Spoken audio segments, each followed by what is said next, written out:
Good afternoon. My name is Uta Poiga, and I am the Interim Dean of the College of Social Sciences and Humanities here at Northeastern. And it's my pleasure to greet you all here for this afternoon sessions. As you know, Northeastern prides itself very much in producing knowledge that can be applied to the real world. And at the same time, we very much also believe in having the world outside of academia, in fact, shape the kinds of questions that we ask in our research and teaching. This is why today's conference is so very much in the Northeastern spirit. It is wonderful to see nonprofit leaders, researchers, students, and government officials here today. Bringing different perspectives to the table is important when we are discussing systemic change and collaboration across sectors. And that is also why we are deeply grateful to our next speaker for making time in a very busy day. He will share his unique perspective on the power of collaboration between government, non-profit organizations, and also funders. He has built a career of service driven by a commitment to social impact. Please join me in welcoming the Lieutenant Governor of the Commonwealth of Massachusetts, Timothy Murray. Thank you so much for being here with us today.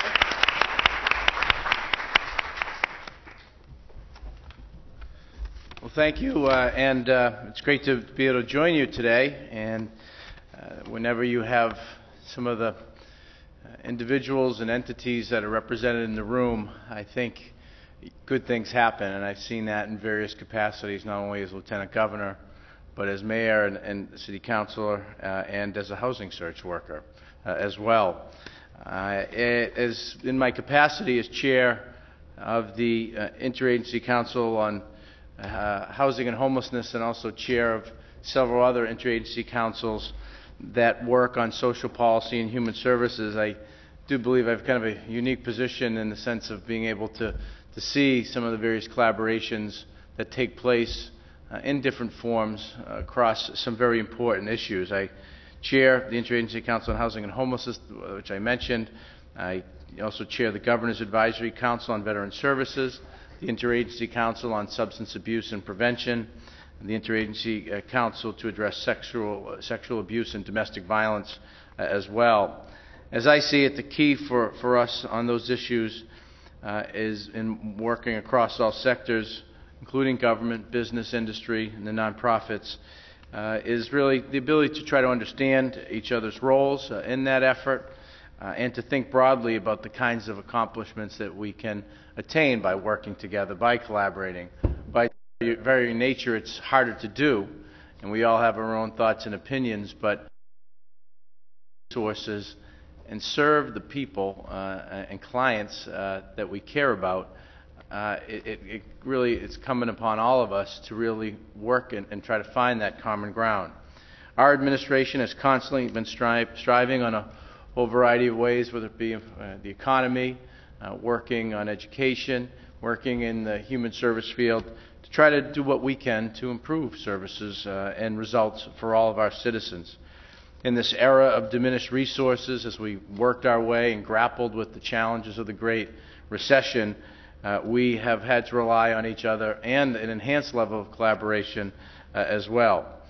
Because in many cases, if we didn't, people would go without, which is really not an alternative that any of us were interested in pursuing.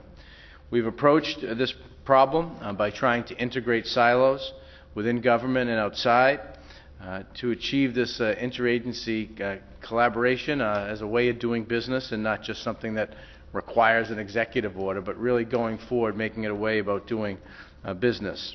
And it is something that we've tried to measure in different ways as well. Focusing on integrated services for those who are homeless. We know that many of those people are homeless because, and a large percentage, issues of domestic violence that have occurred in individuals' lives. Substance abuse, veterans dealing with the horrors and experiences of war, facing a variety of different issues that cross over maybe what in the past was seen as simply veteran services. First, we've explored funding partnerships that have involved direct joint funding of initiatives, private funding demonstrations on behalf of government, private funding of specific positions to fill gaps in government for periods of times, working with some of the quasi-governmental agencies as well, whether it be mass housing, just to name one. Secondly, the partnerships with our foundations and nonprofits have been immensely helpful, and in the area of housing and homelessness, working with One Family and the Fireman Foundation and other organizations in different regions of the state through our regional networks, all with a goal towards capacity building, which is often a critical strategy for making significant social change. As smaller community-based organizations, which are often closer to what's happening on the ground in particular communities, frequently have much expertise to offer, but limited administrative or organizational capacity to go to scale, or even to participate in policy-making activities or share some of the best practices that they have developed in the course of their work. Philanthropy can significantly assist in such efforts as well, and we've worked with a whole host of individuals and organizations in that regard. And third, we've been very successful in working with partners to create a space for dialogue about complex social issues and ways to improve systems and client outcomes.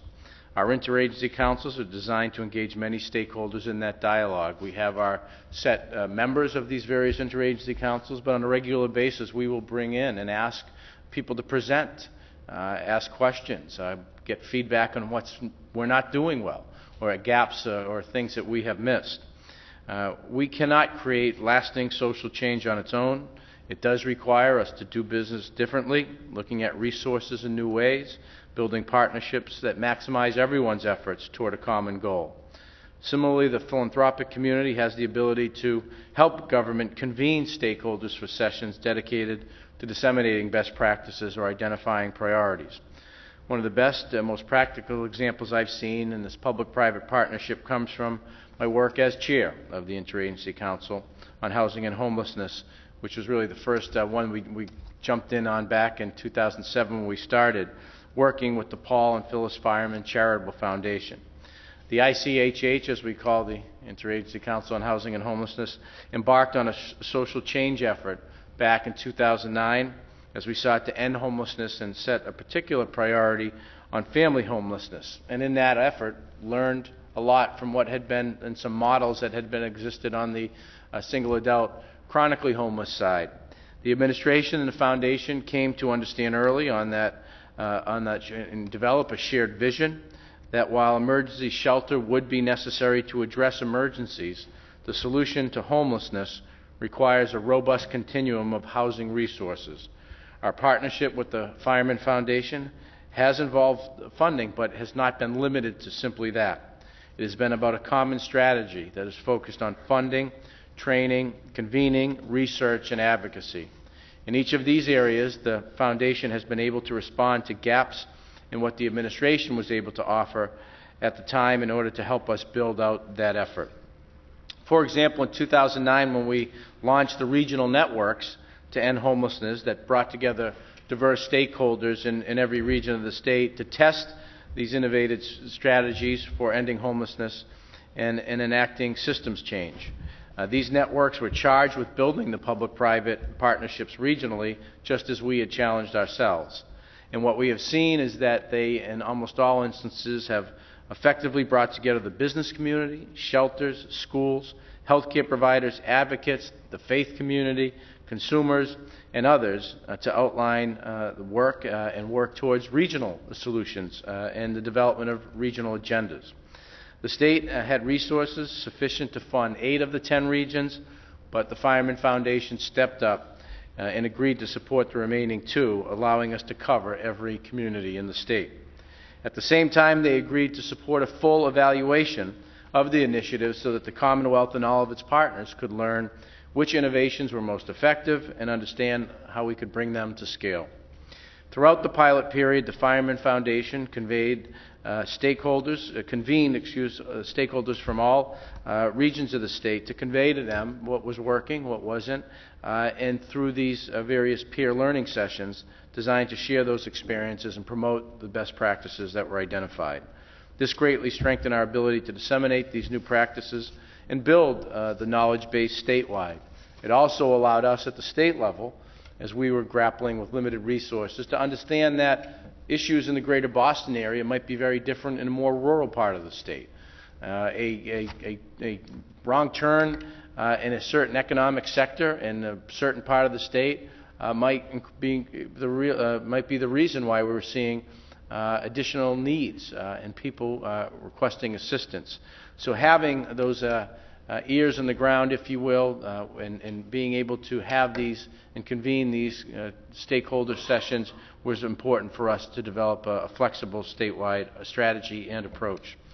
Following the network pilots, the administration proposed a series of policy reforms through the state budget process with the goal of instituting the prevention, shelter, diversion, and rapid rehousing efforts tested by the networks.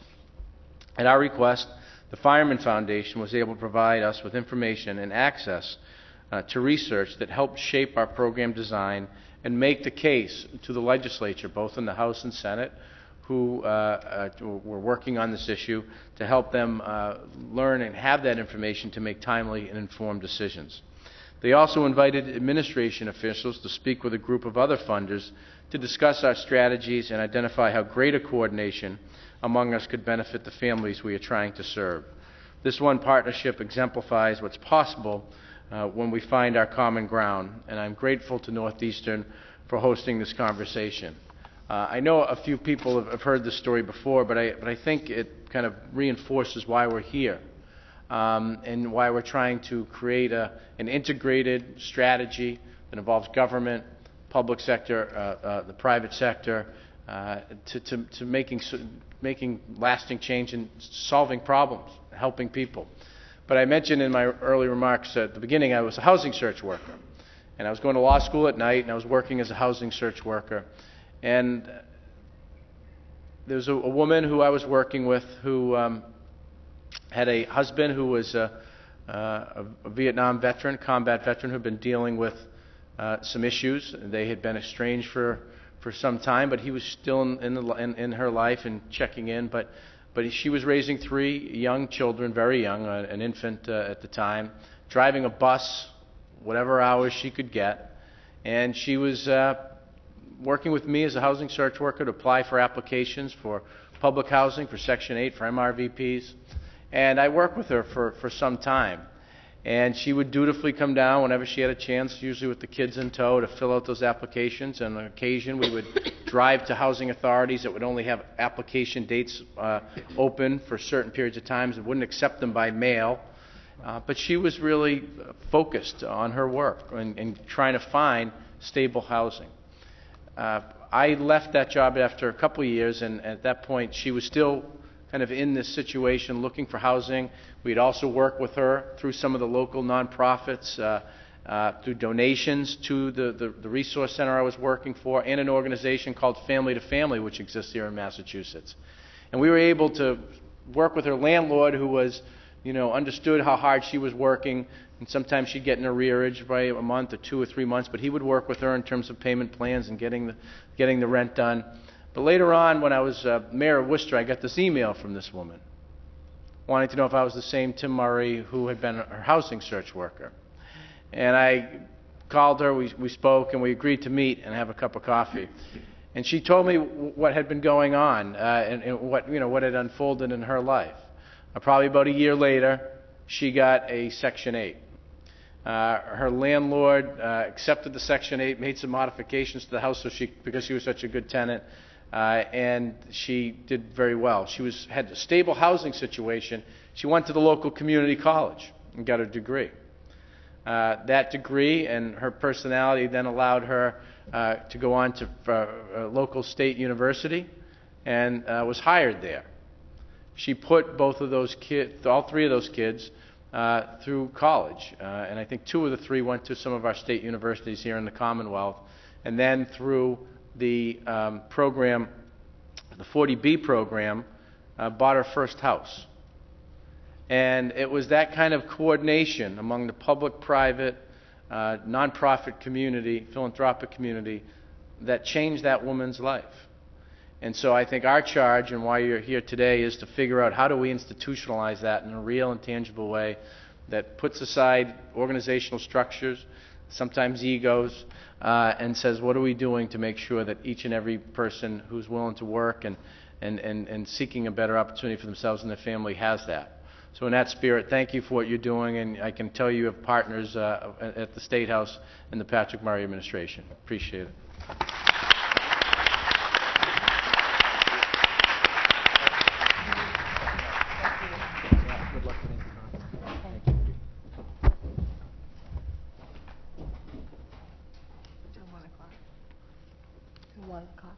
Okay. Sorry, I'm not good at reading signals. I'm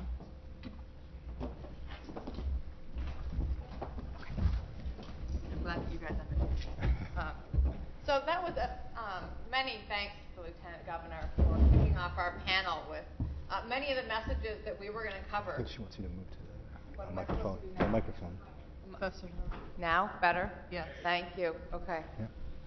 I'm really not so good at reading signals today. This is actually why we have a panel? Okay.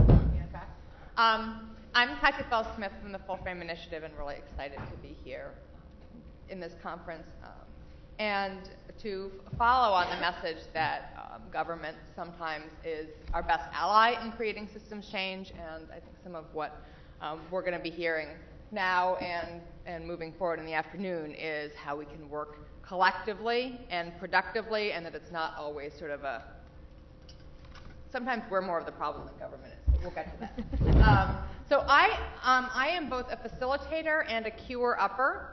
So now I'm going to do the queuer-upper thing, and then I'm going to facilitate a conversation among our panelists, Anim and Jennifer Berman, who are going to talk about food and environment and nonprofit and foundation perspectives on systems change and where there are opportunities. So a little bit like Sarah did, but a little bit different. I just want to start. You do not have to raise your hand, okay? But just try and maybe you fit into one of these categories. So when I think about systems change, you think about sort of across differences and coming together in one vision. Do you think, I don't belong there, that's not for me, I know what I do, and I'm going to get eaten alive if I go to that systems change place, and no thank you? Or do you think, there is a trail to be forged, because there's no path there, we're going to have to make the road as we walk it, we're going to have to figure it out, and I'm alone and brave without a water bottle, about to climb a mountain, which is sometimes how it feels when you're doing systems change. I forgot my water bottle. I don't think that any of these is wrong, and I think there are different times when all of us may feel a little bit, although the shark starts to feel better after a while. But they're all kind of true. And if I have one message for us, it's that systems change is not one thing, and it's not one way of working, and there's not necessarily one right approach. I'm going to skip that. I was asked to define what a system is, and I can give you all a sort of technical definition, but really when we think about what a system is, it's about the relationship among institutions and people, and where the relationships are as significant as the institutions and the people themselves, and the way that the different attributes of them. So some institutions have to be more rigid in certain places, and some have flexibility and nimbleness. Some are small, some are big, some have money, some have other resources. And when we think about systems change, this is a definition we use at the Full Frame Initiative that I hope will help us have a broad conversation that says that this is about policy and advocacy and a lot more. Systems change can be defined as the process of altering or transforming how people and structures are linked, function, and influence one another. And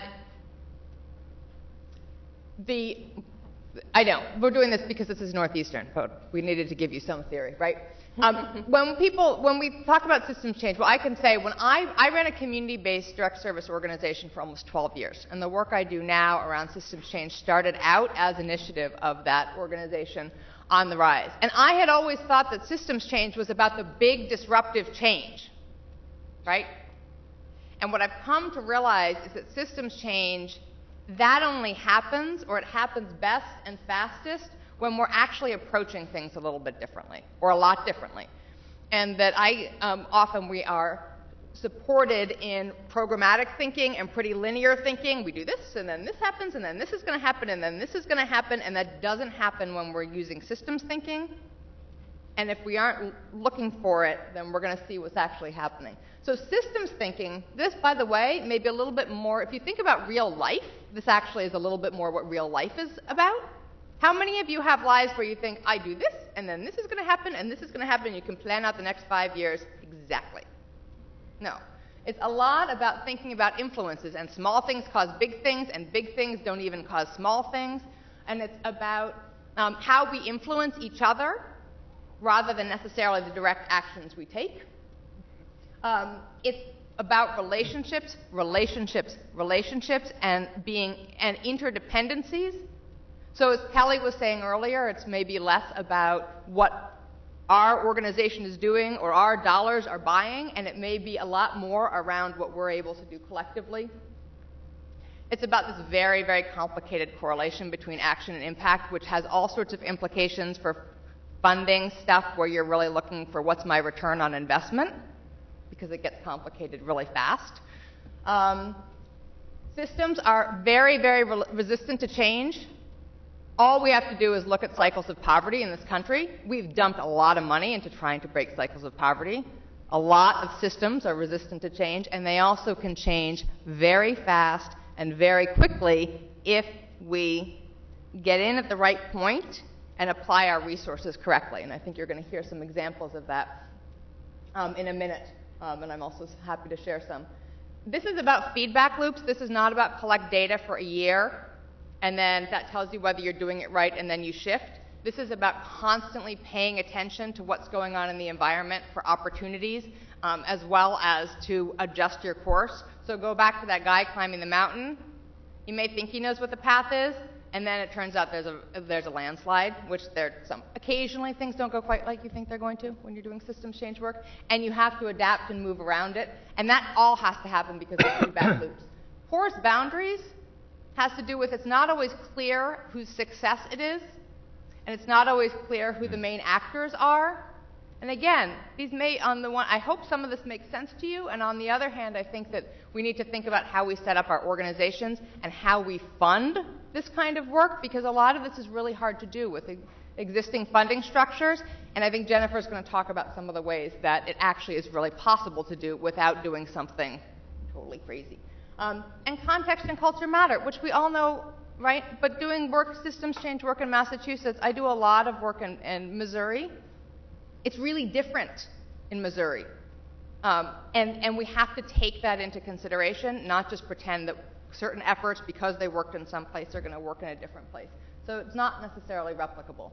And the final thing I'm going to leave you with is, I think it's the final thing.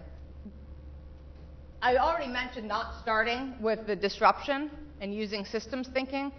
I believe that systems change happens when we use systems thinking first to re-examine our assumptions about the nature of a problem and where it comes from, and to really ask hard questions. And we usually skip that step, or we spend a really little time on it, and then we do huge amounts of planning and huge amounts of trying to disrupt, and we're focusing on the wrong problem, or we don't have the right leverage point. And we see amazing things happen when we spend much more time really examining, do we even understand why people are homeless in the first place, or where it's coming from, or why people are hungry?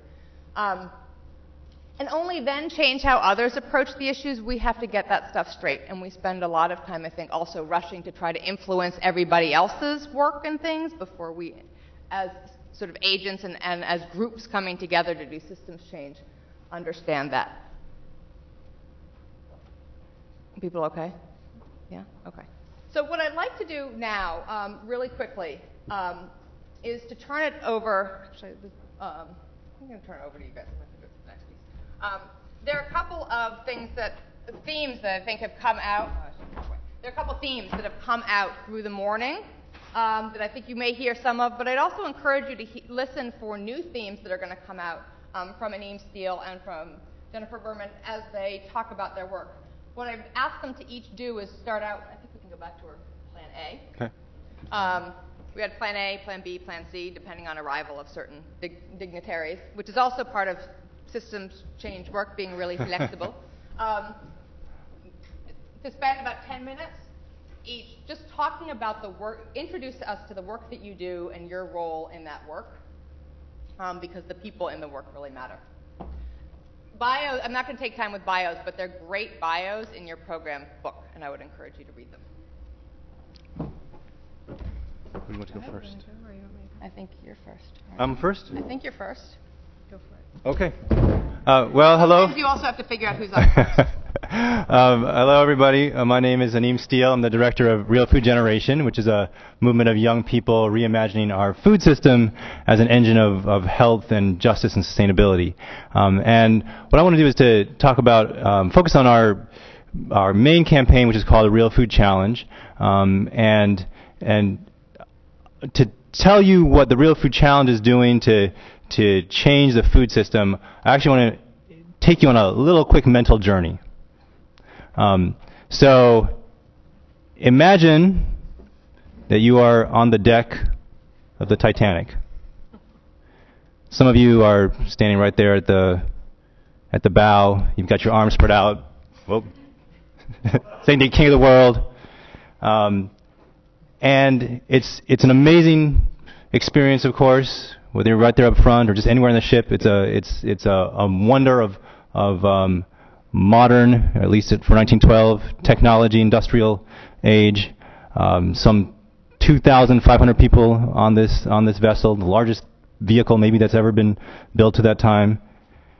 And of course, as you're taking this all in, you're looking out. What do you see off in the distance, straight ahead in front of you? The iceberg. So I want to call this ship the Titanic. Let's call that the modern industrial food system. And there's a couple, and by food system I'm referring to all the people and processes that get food from the farm, the ranch, the ocean, to our plate and to the waste stream beyond. Everything that includes. So why is it like the Titanic? Well, one, it's phenomenally complex. Many people, many moving parts, right? It's almost impossible to understand. It's $1 trillion economy just in the United States. Think about imports, exports. So very complex, much like a huge boat. Secondly, it's very large, right? And it's designed to carry a maximum number of people over a very long distance. And similar to our current food system, it's designed to carry the maximum number of calories over large distances. Another similarity is that it is dependent on fossil fuel. In the case of the Titanic, it's powered by coal. In the case of the food system, it's powered mostly by petroleum, not just in the transport, but also in the fertilizers and the petroleum-based pesticides. And it is hailed in its day as I said, a wonder of modern technology. Like this is the best we can get. It's amazing, and that may hide some of the fatal flaws that are embedded in it. Okay, so that's the Titanic and the food system. Let's call the iceberg the looming crisis. Right, and just like an iceberg, which has a part of it that is most obvious, there is a part of the crisis related to food in this country that we should talk about, I think, most often, and that's with our health. And it's experienced right now not as looming in many communities, poor communities and people and communities of color. That's not something that's in the future. Right now, our communities are suffering from obesity and diabetes and many other health problems that come from a fast food, factory farm type of system. So that's the tip of the iceberg, and that's kind of what makes news the most. There, of course, is part that's underneath it. And so right below the waterline, let's think about that as the health crisis that's coming for everyone else. And within 10 years, if things don't change, we will be spending upwards of $1 trillion on entirely preventable lifestyle diseases. Okay. that's going to, if it doesn't, you know, if you're not thinking about your health, that's just think about the impact on your economy at large. And then below that, let's think about the 20 million or so people in this country who are part of the food chain, who help to bring that food to our plate, and they're thinking about the harm done to them, either in lost wages, in lost fingers when we're operating in, you know, dangerous equipment, in broken bodies, in lost farms because we're losing farms at a tremendous rate due to consolidation. Smaller farms get eaten up by bigger ones as the pressure to stay big continues. So people are losing their livelihood. And then finally at the bottom, let's also think about the environment and the fact that you know, climate change is in the news, but it's probably less well known that the link between food systems and the climate change, that in fact our food system contributes about a third of the greenhouse gases that cause climate change. So there's a lot there. So whether you're on the deck of the Titanic or you're out right here looking out on the food system, if you're like me, you have an impulse, and that impulse is to turn around, right? Like, let's change course at very least. And this is where things get difficult. Because if you were a small boat, no problem. Turn the steering wheel, you come about. But in something as large as the Titanic, you have the problem of communication, and then you also have the problem of the mechanics. There's so much momentum going on in this ship or this system that is very difficult to turn. In fact, the Titanic literally had engines separately for the rudder. I mean, this thing was so huge, it was so tough to change, to turn because of the pressure of the water and the momentum the ship had. So it had its own separate system for turning. And that's a lot like what we're going to face if we try to change the food system. It's a lot of momentum, very difficult to turn. So how do you do it? And this, to me, this is where it gets very interesting, because in modern ships, like cargo ships that go across the ocean and transport goods as well as food, they've devised something called the trim tab. How many people have heard of the trim tab? There is someone back there. And a trim tab is a small rudder at the tail end of the big rudder. Imagine these huge rudders, right? And at the back end, there's a strip. And when this strip, the small rudder, turns, it's easier to turn this small rudder.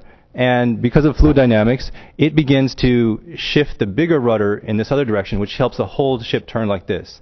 So whereas one of these huge cargo ships, or the Titanic itself, might have a turning radius of 20 miles, if you didn't have one of these things, a trim tab might cut that down to 2 miles. It's a phenomenally important invention in modern shipping. And it stands for the idea that small, focused actions at the right place can have really big effects. That's how we think of the Real Food Challenge campaign. It's a small, focused action that is designed to turn the food system towards justice and sustainability. So what we do is we train students all over the country to run campaigns on their campus with the goal of which is a real food policy, to purchase real food. So we are leveraging the purchasing power of universities and the political and the energy of students to accelerate the market for real food.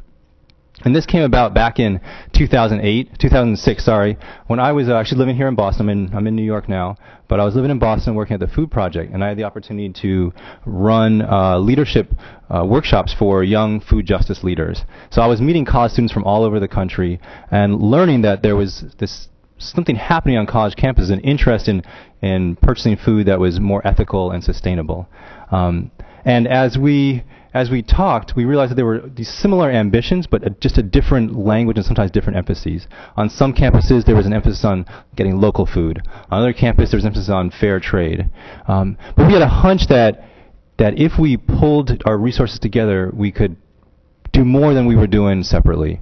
And so we began a little network and a conversation, and we brought organizations like Slow Food USA and United Students for Fair Trade together into this little consortium.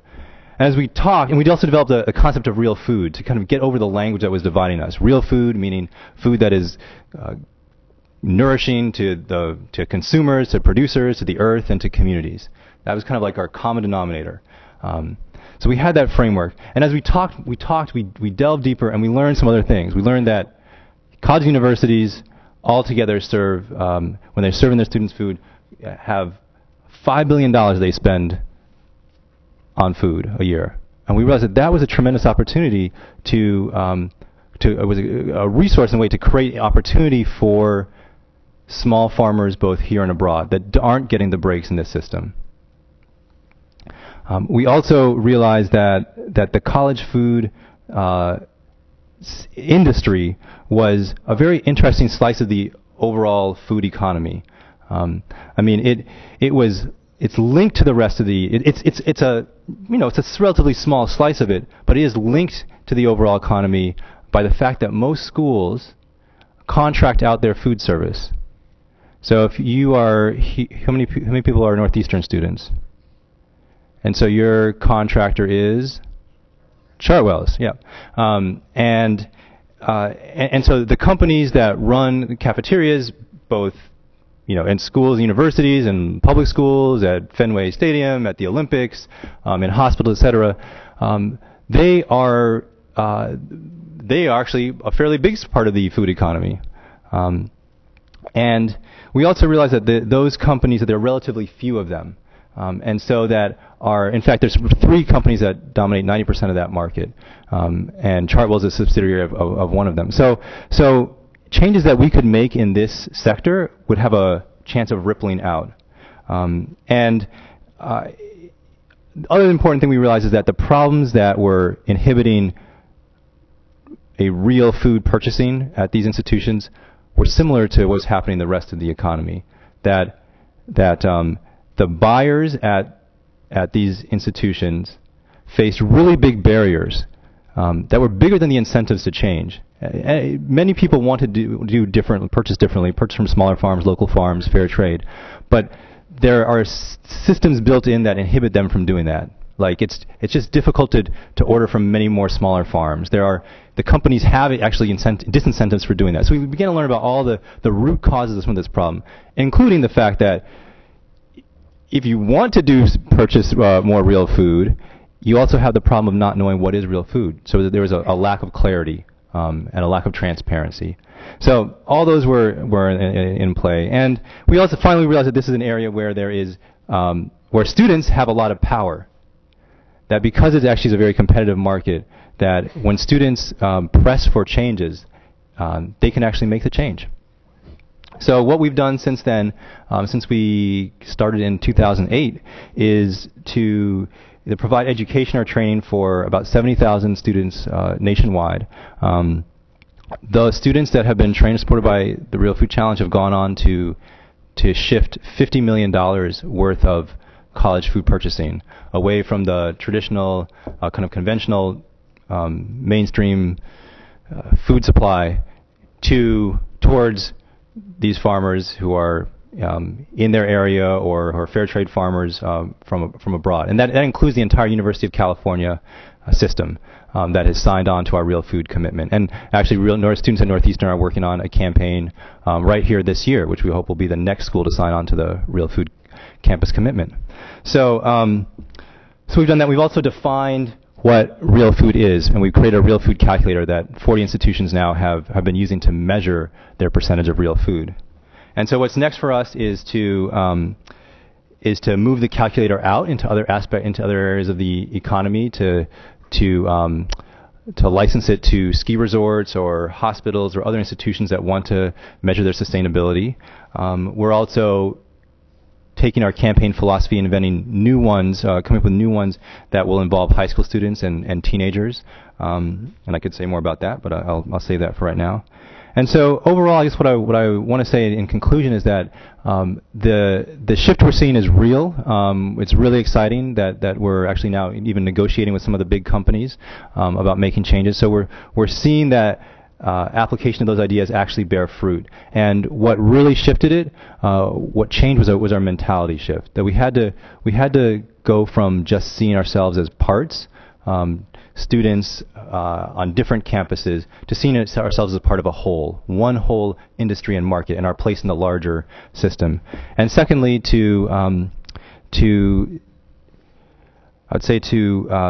really kind of thinking about realizing that everything matters, but some things matter more than others. And that's one of the tricks in systems thinking. There's so many variables. Everything matters. But where can we find an exact leverage point?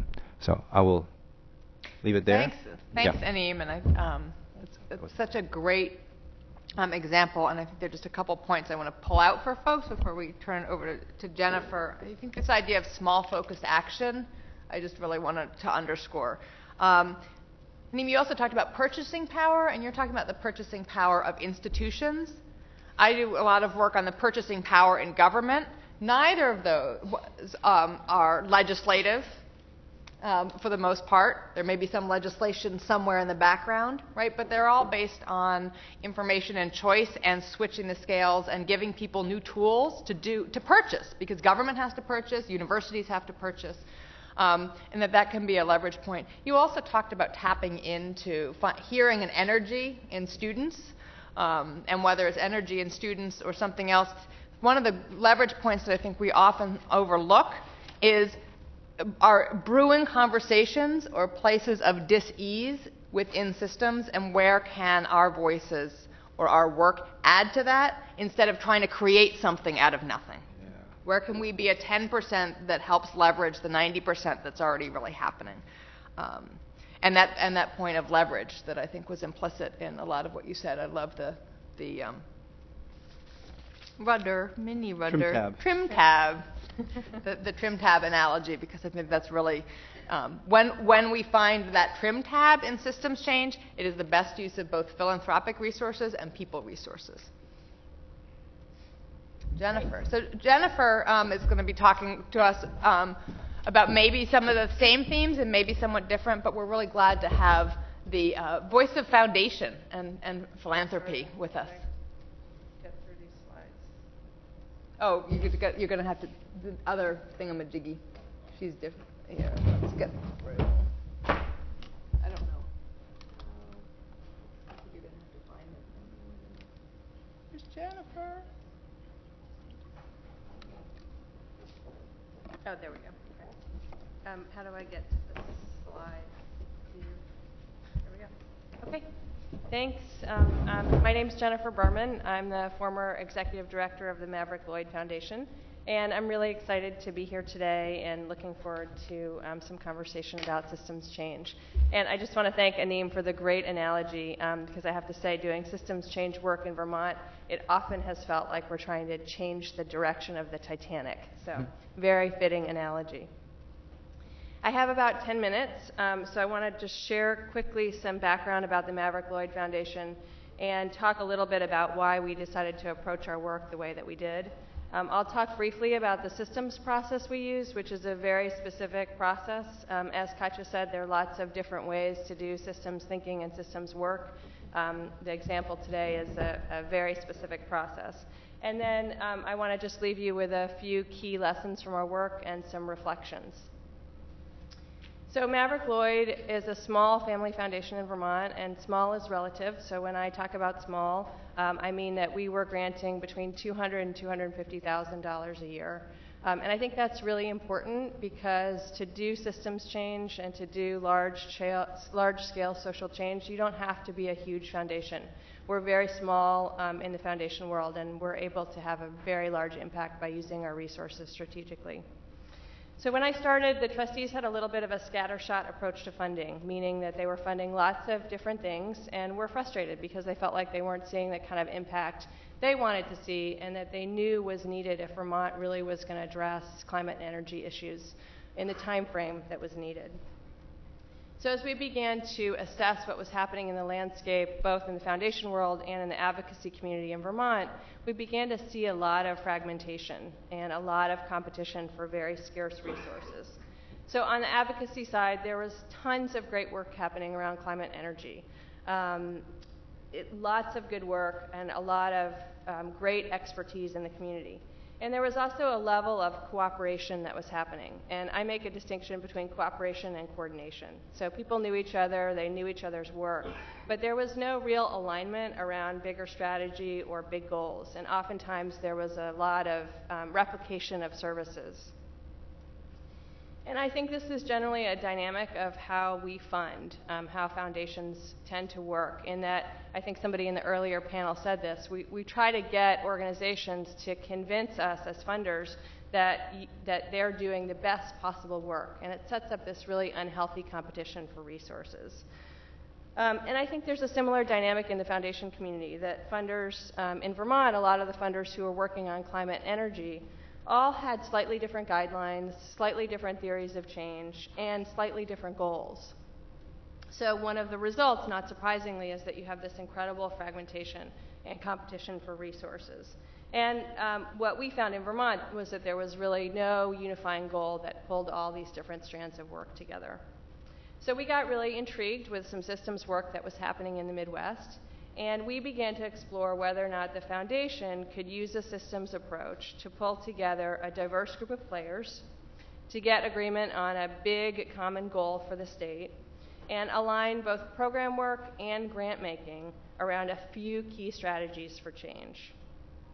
So I'm about to synthesize a process in about 2 minutes that took us 2 years, and it may sound like it was very streamlined and easy to do.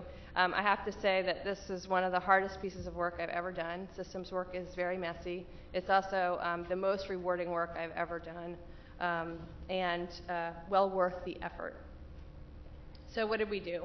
We started by pulling together a diverse group of stakeholders to think about what was happening around climate and energy, and to see if we could get agreement on some big vision or big goal for the state. So we pulled together initially about 20 people. It was a very politically diverse group of folks. We had business, we had government, we had funders, we had environmental organizations, and we had some consumers at the table. And the consultants we worked with did one-to-one interviews with all the different participants to begin to understand how each of the participants saw their particular piece of the system. And from those interviews, we developed a systems map. And if any of you if you've never seen a systems map, this is what the systems map of Vermont's energy system looks like. So it's complicated. You're not supposed to be able to see it or read it or understand it. But what's really important about this map is that it helped all the different participants see how their unique contribution to the system interrelated with all the different other parts of the system. So you can see all the feedback loops. The red and the blue mean different things.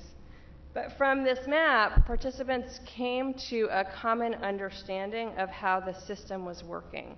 So one of the things that we see a lot is that we talk about common problems. We may be using similar language, but when you really get down to it, oftentimes we have different understandings of what the problem is and how things are working. So what this map did was provide a very technical analysis and help people understand how's the system working? What are the interrelationships between the different parts of the system? What's pushing on what's stuck, and what's working well? And from this place, participants began to see that, wow, we could actually get to a place where Vermont is powered by 80% renewable energy by 2030. So the next phase in the process was we then did a simplified map. This is a synthesized map, which is a little bit easier to understand. I'm not going to go into detail. But what this synthesized map showed us was that there were 4 key leverage points. So 4 key places to intervene in the system that could have the desired transformational effect. And one of the really key learnings here is that it doesn't take 20 or 50 or 100 different strategies and actions in order to have a transformational effect on the system. And I think Anim said this earlier, that if you find the right places and you intervene in the right places, you can actually have a desired shift in a relatively short period of time.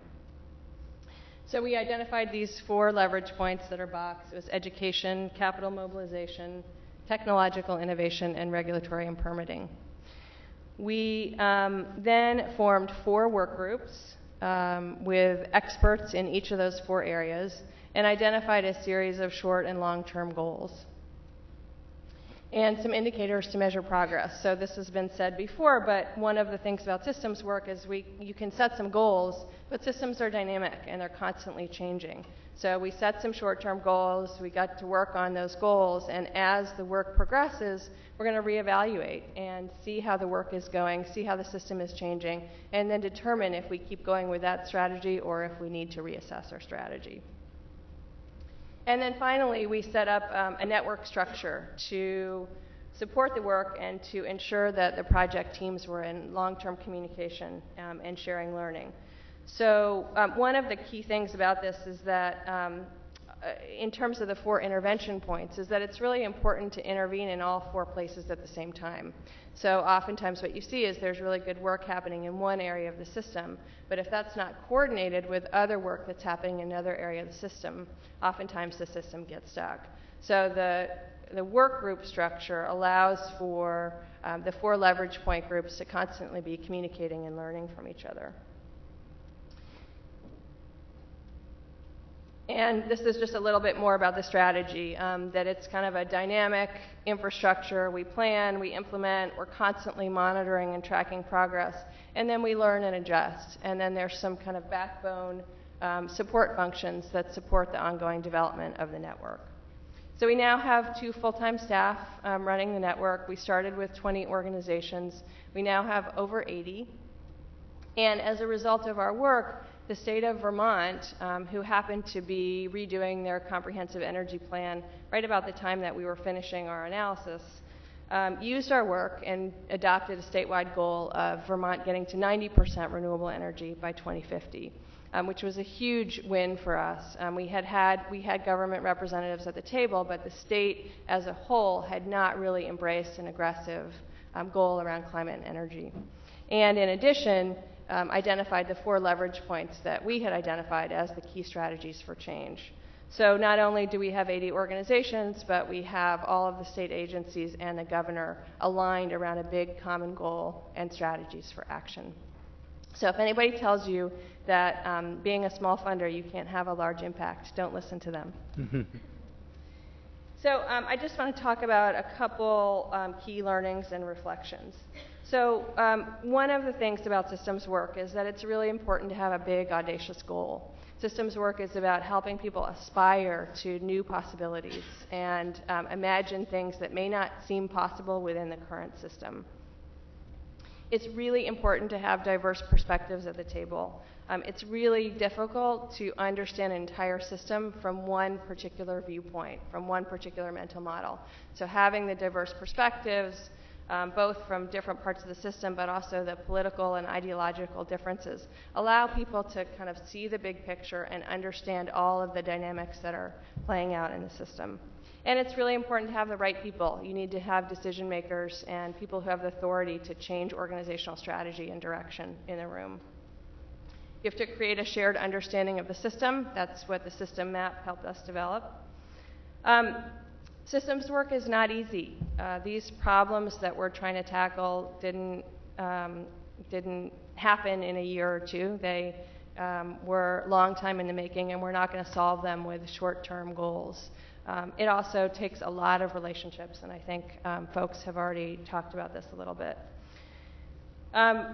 Systems work is messy, it's complicated. You have to be flexible and have to be willing to adapt to what emerges. We don't always have the answers, and sometimes that's hard for us. And finally, you need to have a long-term structure that can really be the vessel that holds the work and holds the relationships over time. So lastly, I just want to say that I showed you some fancy technical diagrams, but systems work is really about 2 key things. There is a technical side to systems work, and that's what the map showed us. But systems are made up of people, and people hold beliefs about what's possible. And so the other really important piece about systems work is the kind of transformation and the relationships and the shift in people's worldview and viewpoints that happens when you do this kind of work. So I want to underscore that. I know that that came up earlier also.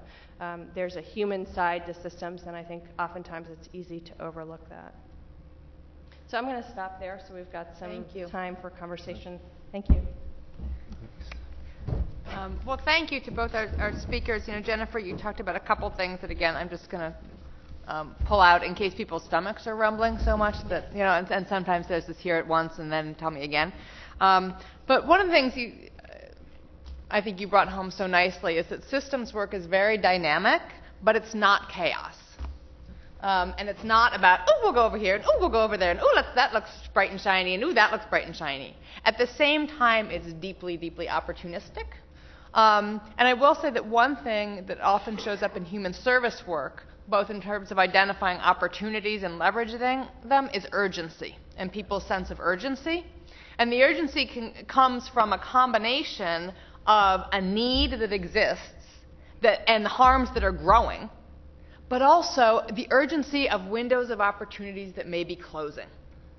And that we often focus just on one or just on the other, and the convergence of those two can be incredibly powerful when you find that sweet spot. And actually, we're surrounded by them a lot, but we just haven't been trained, we collectively haven't necessarily been trained to see them for what they really are. And then, Jennifer, thanks for the great illustration of the importance of, amidst all of this, structures and coordinators to hold it together. I think we can fall into the myth that if we're all in this together, somehow it's just going to happen. Or we're all going to find the time. And I will tell you, and I'm sure it's the same in your world, coming out of domestic violence and homelessness work and substance abuse work, there are people coming to the door in crisis. So for a direct service agency to be in charge of all the planning and thinking, that's not the best use of their time, and it may not happen, which doesn't mean that folks aren't engaged. But whether it's a foundation staff person or foundation funded or funded some other way, recognizing the importance of those glue people, I think can make all the difference. We have 8 minutes left, and so I thought maybe we should just take a couple questions from the audience. Does that? And we will attempt to be brief and concrete. Neither of which are characteristics of systems people, but we'll try. Yeah. Hi. I have a question for Jennifer. I'm wondering how you got the state to adopt your plan, and if you could talk a little bit more about what type of strategy, whether it was lobbying or grassroots or media, and was there like a moment when the governor committed to this vision? I would say it was mostly a function of who we had in the room. So we assembled a really powerful group of stakeholders. And when we first started talking about our work and trying to bring the different stakeholders to the table, we actually had a goal of 100. The stake that we put in the ground was we want Vermont to get to 100% renewable energy by 2030. And people kind of looked at us and said, you're crazy. There's no way that's ever going to happen. But if it's going to happen, I want to be on that train because it's moving. So that's just to say that we were able to get kind of get the top kind of business, CEO, utility folks at the table. And we kept our work pretty much under the radar. This is a very unusual process for Vermont because it was 20 people rather than a big town hall grassroots process. But people started to hear about the work, and when they found out who was at the table and who had committed to this goal of 80% renewable energy, people really started to pay attention. So that's to say that when the governor and his team started thinking about the comprehensive energy plan, they knew that we had done the work, they knew we had all the key players at the table, and really trusted the analysis that we had done. So we had a series of meetings with them, gave them input, we showed them the data and the analysis that we had done, and really that was enough to convince them. So it wasn't a lot of advocacy and policy work, it was really through the relationships we had built and the folks that we had at the table, who the governor had a lot of respect for. As much as that's a specific example, I think that those lessons are actually true across the board, that it's about relationships and getting the right people at the right level to the table. And start building the relationships now, because it's easier to call in your chits once you have some chits to call in, whether it's calling in chits or whether it's just getting folks together, than extending a cold invitation. Yeah. And I'll just say that, they didn't adopt 80% by 2030. They went by 90% by 2050 because they felt like the transportation piece that we had analyzed, they couldn't quite see the possibilities. But we were totally happy with that. They're going to have to get to 80% by 2030 if they want to get to 90% by 2050. One more?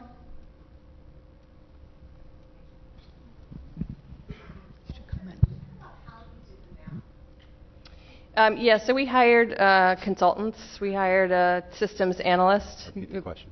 Oh, yes, sorry. The question was, how did we develop the maps? So we hired a team of consultants. There were 3 folks we worked with. One is a systems analysis and actually does the maps. So the process really briefly was individual interviews with all of the stakeholders, and after each interview, the consultant did a systems map of that person's perspective and understanding of the system. And then that map was validated in a follow-up interview with a stakeholder. And once the 20 interviews were completed, they were put together to make up the big systems map that you saw. So it's a technical process that most of us don't have the capacity to do. It's a very impressive project. And would you be willing or able to put some dollar amounts on that? How much that 2-year process cost? How much of that was from your foundation? Because it is very impressive for the size of your foundation, whether you had other funders coming in, how you pieced together the funding for it. Yeah, I actually don't have the number off the top of my head, and I do need to get that, so thank you. I would say the 2-year process was probably between $400,000 and $500,000. Maverick Lloyd provided a lot of the initial funding for the first year of work, and then was able to bring other foundations in to support the work. And we now have about 10 or 12 foundations who are supporting the implementation work. So it was much harder to get foundations to engage in the process side of it. So it's also, I think, another thing that I would point out is that the process piece of this work is really important. And sometimes foundations are hesitant to fund the process side, but we've got to do the process side to get to the shared analysis and find the leverage points. Thank you. I think we have it has to be the fastest question in the world, and we'll give you the fastest answer ever. I had a question for Amin about what really drove you to choose students and college networks as your leverage point rather than working from a union's perspective with farm unions, cafeteria worker unions, shipping unions. All of those are other places that have a lot of power and also have a lot of networks in place that could be leveraged, or are you also working with those points of pressure? We are also working with those, like the Real Food, Real Jobs campaign from Unite Here, which is a large food service worker representing union. So, yeah, that's all important. And if students who, for the most part, if they're in a 4-year university, are almost always, or very often, paying full meal plans. They're a locked-in consumer base for the companies. If they don't demand the change, it's going to be very hard for it to happen, period. So unions can do a lot, and there's some great examples happening, but ultimately, the students have a tremendous amount of power in the system. So, yeah, we knew we had to work there. It's a good question. Thanks. Great questions. Well, thank you all. And food, lunch, right? Food, I Yes? A big thank you to Katya and Anim. and Jennifer, and to Tim Murray, the Lieutenant Governor, and to all of you for being flexible as we worked out the logistics of the morning. We're going to break for lunch now. If you ordered lunch, you can pick it up at the table right outside the door. We have the affinity table set up on the 4th floor, and please be back to your workshops for the afternoon sessions at 1:50. So we know you have to eat quickly, but we want to try to get back on schedule for the afternoon sessions. Please do come back here after your workshop for the announcement of the winner of the $10,000 National Video Philanthropy Contest. Enjoy your lunch.